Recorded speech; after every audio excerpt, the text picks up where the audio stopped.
یہ قوالی کے کسی کا کلام ہے، یہ جو ہلکا ہلکا سرور ہے یہ تیری نظر کا قصور ہے۔ قصور سے مراد یہ تیری نظر کی وجہ سے ہے، یہ جو سرور آ رہا ہے، یہ جو کیف آتا ہے اللہ پاک کی نظر کرم سے، ایک کیف آیا، اس کیف سے کیفیت ہے۔ اور جب کیفیت بندے کو آتی ہے تو کیفیت میں کوئی کمال نہیں ہوتا، کیفیت میں کوئی کمال نہیں ہوتا۔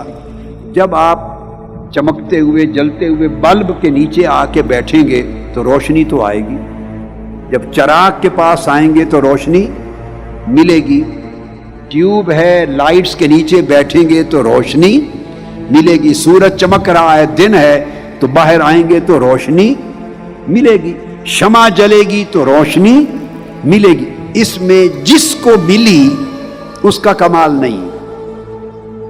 کیفیت آپ جب کسی ایسی مجلس میں، صحبت میں، کسی ایسے عمل میں، کسی ایسے فعل میں، کسی ایسے وقت اور لمحے میں آتے ہیں تو اس کی وجہ سے اللہ پاک کی تجلیات کا ورود ہوتا ہے، انوار کا ورود ہوتا ہے، برکات ذکر کا ورود ہوتا ہے۔ تو بہت سارے انوار، تجلیات، برکات، اثرات ہوتے ہیں، وہ اثرات اثر چھوڑتی ہیں، وہ کیفیت، اس سے کیفیت آتی ہے۔ یہاں تک ہو جاتا ہے، یہاں تک گنہگار سے گنہگار بندہ بھی کبھی کچھ کیفیت اس کو ملتی ہے، لرز اٹھتا ہے، ہوتا ہے کہ نہیں؟ کبھی رونگٹے کھڑے ہو جاتے ہیں، کبھی آنکھیں بھیگ جاتی ہیں، کبھی آواز سے زیادہ تڑپ کے بھی رو پڑتا ہے کوئی آدمی۔ تو یہ کیفیت ان کی واردات ہوتی ہے، یہاں تک تو بندہ پہنچ جاتا ہے۔ اس کے بعد آگے یہ ہے، کیفیت کی مثال ایسے ہے جیسے جگنو کی چمک۔ کیا؟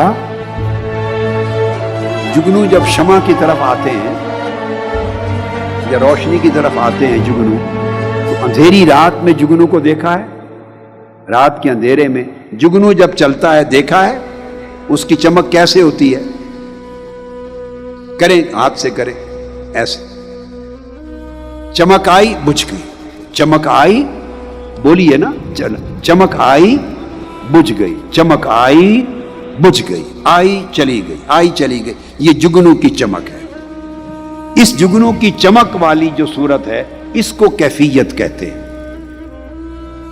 اسے کیفیت کہتے ہیں۔ کیفیت مجلس کے اثر سے، صحبت کے اثر سے، ذکر کے اثر سے، کبھی عبادت کے اثر سے، کبھی زیارت کے اثر سے کیفیت آتی ہے۔ نور ہے نا، وہاں سے کیفیت آئے گی، اثر آتا ہے، اس سے کیفیت جنم لیتی ہے۔